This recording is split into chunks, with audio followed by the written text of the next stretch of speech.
ರಾಜ್ಯ ಸರ್ಕಾರ ಅಡಿಕೆಯಿಂದ ತಯಾರಾಗುವಂಥ ಗುಟ್ಕಾ ಮತ್ತು ಪಾನ್ ಮಸಾಲವನ್ನು ಕರ್ನಾಟಕ ರಾಜ್ಯದಲ್ಲಿ ಬ್ಯಾನ್ ಮಾಡುವಂಥ ಒಂದು ನೋಟಿಫಿಕೇಷನ್ನ ಹೊರಡಿಸಿದೆ.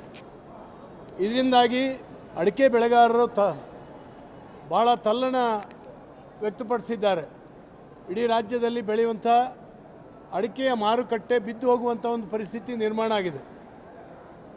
ಇಡೀ ದೇಶದಲ್ಲಿ 60 ಭಾಗಕ್ಕಿಂತ ಹೆಚ್ಚು ಅಡಿಕೆಯನ್ನು ಕರ್ನಾಟಕ ರಾಜ್ಯದಲ್ಲಿ ಉತ್ಪಾದನೆ ಆಗ್ತಾಯಿದೆ.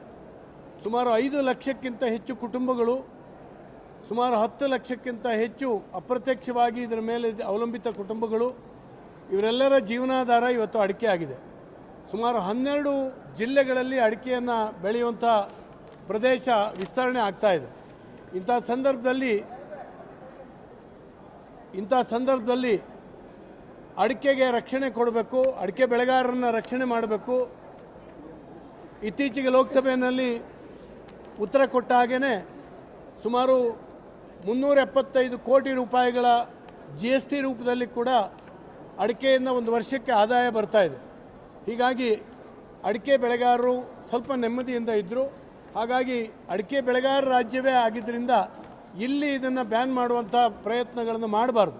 ಯಾಕೆಂದರೆ ನಾವು ಅಡಿಕೆಗೆ ಪರ್ಯಾಯವಾಗಿರ್ತಕ್ಕಂಥ ಮಾರ್ಗವನ್ನು ಕಂಡುಹಿಡಿಯುವವರೆಗೆ ಅಡಿಕೆ ಬೆಳೆಗಾರರಿಗೆ ರಕ್ಷಣೆ ಬೇಕು. ಗುಟ್ಕಾಗೆ ಅಡಿಕೆ ಹೋದ್ರ ಮೇಲೆ ಬೆಳೆಯ ವಿಸ್ತಾರ ಆಗಿದೆ ಅನ್ನುವಂಥದ್ದನ್ನ ಇವತ್ತು ಮಾನ್ಯ ಮುಖ್ಯಮಂತ್ರಿಗಳಿಗೆ ಅರಿಕೆ ಮಾಡಿಕೊಟ್ಟಿವಿ. ನಾವು ಎಲ್ಲ ಪಕ್ಷಗಳ ಶಾಸಕರು, ಅದು BJP, ಕಾಂಗ್ರೆಸ್ಸು, JDS ಎಲ್ಲ ಪಕ್ಷದ ಶಾಸಕರುಗಳು ಕೂಡ ಮನವಿಗೆ ಸಿಗ್ನೇಚರ್ ಹಾಕಿ ಎಲ್ಲರೂ ಕೂಡ ಒಕ್ಕೊರಲಿನ ಬೇಡಿಕೆಯನ್ನು ಇಟ್ವಿ. ಅಡಿಕೆ ಬೆಳೆಗಾರರಿಗೆ ಹಾನಿ ಆಗದಿದ್ದಂಥ ರೀತಿಯಲ್ಲಿ ರಕ್ಷಣೆ ಕೊಡಬೇಕು ಅಂತ ಹೇಳಿದ್ದೇವೆ. ಮಾನ್ಯ ಮುಖ್ಯಮಂತ್ರಿಗಳು ಸಾನುಭೂತಿಯಿಂದ ಅದನ್ನು ಕೇಳಿ ಖಂಡಿತವಾಗೂ ಅಡಿಕೆ ಬೆಳೆಗಾರರಿಗೆ ತೊಂದರೆ ಮಾಡೋದಿಲ್ಲ ನಮ್ಮ ಸರ್ಕಾರ ಅನ್ನುವಂಥ ಮಾತನ್ನು ಇವತ್ತು ಹೇಳಿ ಮನವಿಯನ್ನು ಸ್ವೀಕಾರ ಮಾಡಿದ್ದಾರೆ. ಅಧಿಕಾರಿಗಳ ಜೊತೆಯಲ್ಲಿ ಮಾತನಾಡಿ ಅದನ್ನು ಸೆಟ್ಲ್ ಮಾಡ್ತೀನಿ ಅನ್ನುವಂಥ ಮಾತನ್ನು ಕೂಡ ಈಗಾಗಲೇ ಹೇಳಿದ್ದಾರೆ. ಮನವಿ ಕಾಪಿ ಇದು ನಾವು ಶೇರ್ ಮಾಡ್ತೀವಿ ಅಲ್ಲಿ ನಿಮಗೆ ಕಳಿಸ್ತೀನಿ.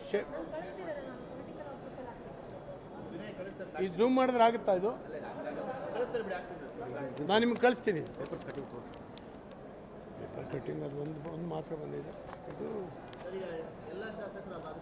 ಹೌದೌದು, ಎಲ್ಲ ಒಟ್ಟಿಗೆ ಭೇಟಿಯಾಗಿದ್ವಿ. ನಾವೀಗ ಭೇಟಿಯಾಗಿ ಅವ್ರ ಚೇಂಬರ್ನಲ್ಲಿ ಮನವಿ ಕೊಟ್ಟು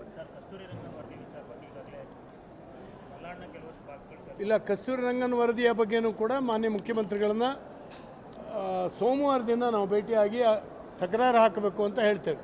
ಯಾಕಂದರೆ ಕಸ್ತೂರಿ ರಂಗನ್ ವರದಿ ಜಾರಿ ಆದರೆ ಪಶ್ಚಿಮ ಘಟ್ಟದ ಭಾಗದಲ್ಲಿರ್ತಕ್ಕಂಥ ಜನರಿಗೆ ತುಂಬ ತೊಂದರೆ ಆಗ್ತದೆ. ಅದನ್ನು ಕಳೆದ ಎಲ್ಲ ಸರ್ಕಾರಗಳು ಕೂಡ ವಿರೋಧ ಮಾಡ್ಕೊಂಡು ಒಪ್ಪಿಗೆ ಕೊಟ್ಟಿರಲಿಲ್ಲ. ಈ ಸರ್ಕಾರಕ್ಕೂ ಕೂಡ ನಾವು ವಿನಂತಿ ಮಾಡ್ತಿದ್ದೇವೆ.